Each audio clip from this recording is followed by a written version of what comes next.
I'm Delisa Chipanda. I'm 37. I'm a Malawian stand-up comedian, and I live in Manchester. So I started doing stand-up comedy in Canada. I was studying computer programming, so I've come a quite sharp left turn. I left Canada. I tried it in South Africa. I wasn't very good, and then I moved to Manchester. I travel all the time. I mean, I've spent a lot of years doing the circuit, doing little pubs, doing slightly bigger theaters. I would like to tour giant rooms, screaming, fans, and just always have an audience for my jokes. Sometimes I think I don't appreciate myself. When I got the Golden Buzzer, it was the last thing I expected. I was so happy. You're bloody hilarious. And I really want you to win the entire series. Thank you so much. Ever since Amanda pressed the Golden Buzzer, I've had those 22-year-old dreams come back into my head and think, you can make it. You'll be the next big thing. You can make it. I've never won a competition. I think it's time that I win something. I really do. It's my turn. I'm ready. I'm ready to score the knockout punch.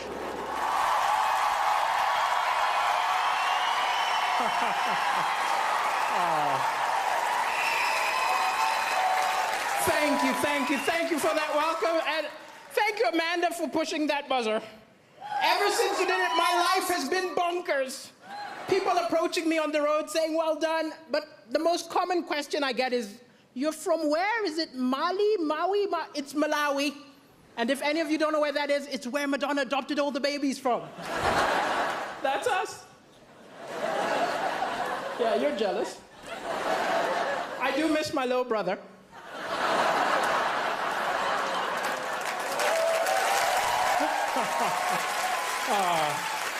And Angelina took my sister, so. And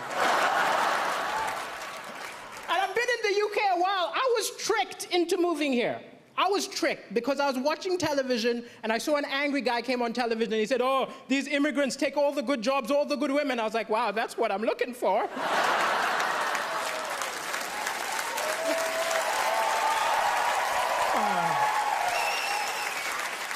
Sometimes comedy, it's hard to laugh sometimes because the news is full of depressing stuff. But I think the thing is, it's misleading because amazing things happen every day, little acts of kindness, but they don't report it. They put it on page 10, they open with the doom and gloom. If the BBC News was a mate of yours, you'd never go over. Look, I'm not going to that depressing barbecue. I'm gonna hang out with Cartoon Network. But it's an amazing time to be alive. People say stuff like, I miss the good old days. The good old days were terrible. We've got amazing stuff. We've got Wi-Fi. Yeah. We've got rights. Women can vote. Yeah. I'm black. 200 years ago, this would have been an auction.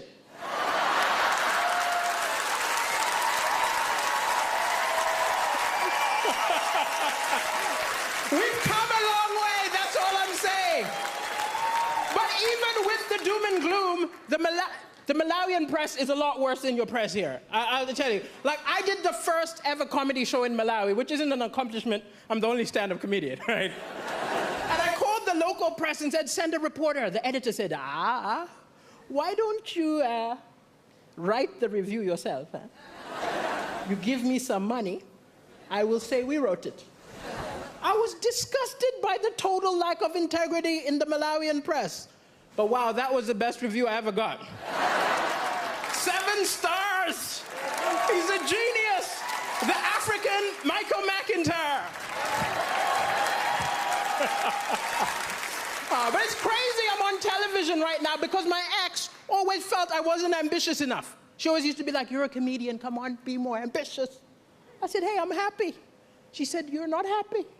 I said, I think I'm happy. She said, no, be more ambitious. I did not sign up for somebody who's going nowhere. I snapped. I told her, look, you knew I wasn't ambitious the day we met. Of all the women in the bar, I approached you.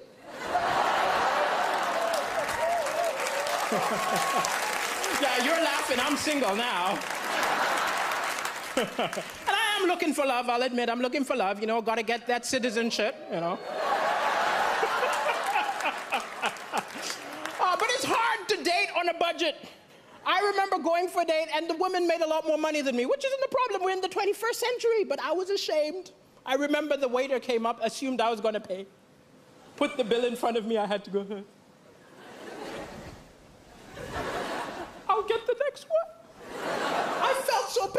watching her pay. I wanted so badly to be part of the transaction. So I just took the change. I don't understand the British. I saw a beautiful British woman looking at a mirror upset. I said, what's going on? She said, can't you see? It's a fat mirror. I was like, what do you mean the mirror's fat? She said, this mirror makes me look fatter than I really am. I said, wow, I think my eyes have the same problem.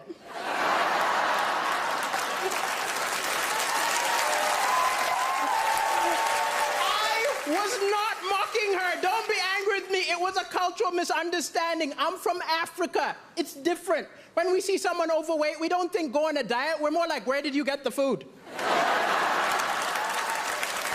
I think we gotta follow her home. Thank you, ladies and gentlemen. It's been a pleasure. Thank you.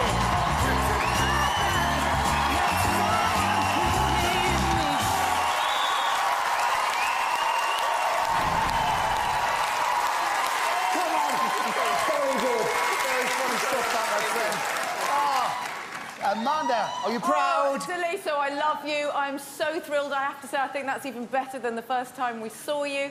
What I love about you,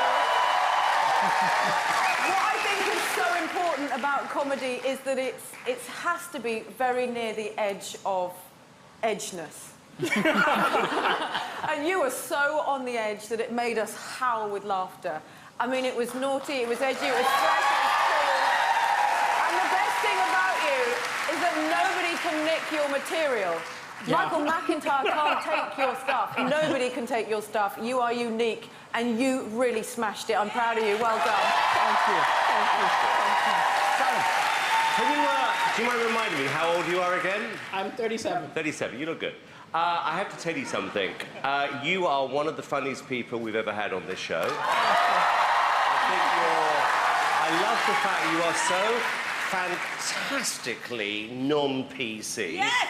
I really do. And I think that's part of the reason why everybody likes you so much. I said this earlier on in the week, I'm going to say this about you, is that I do believe that this show can be an amazing showcase for somebody like you. And I would be amazed... Actually, no, I don't want to say this because I jinxed it before, but what I'm thinking is this, that you are the sort of person who, off the back of this, your phone should be ringing in 3 days' time, offering you your own show.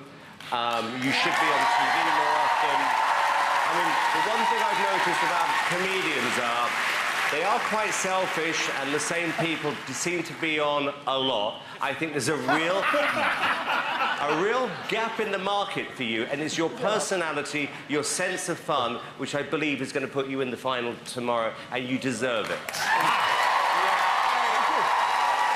I second that. I pray people pick up the phone and put you in the final.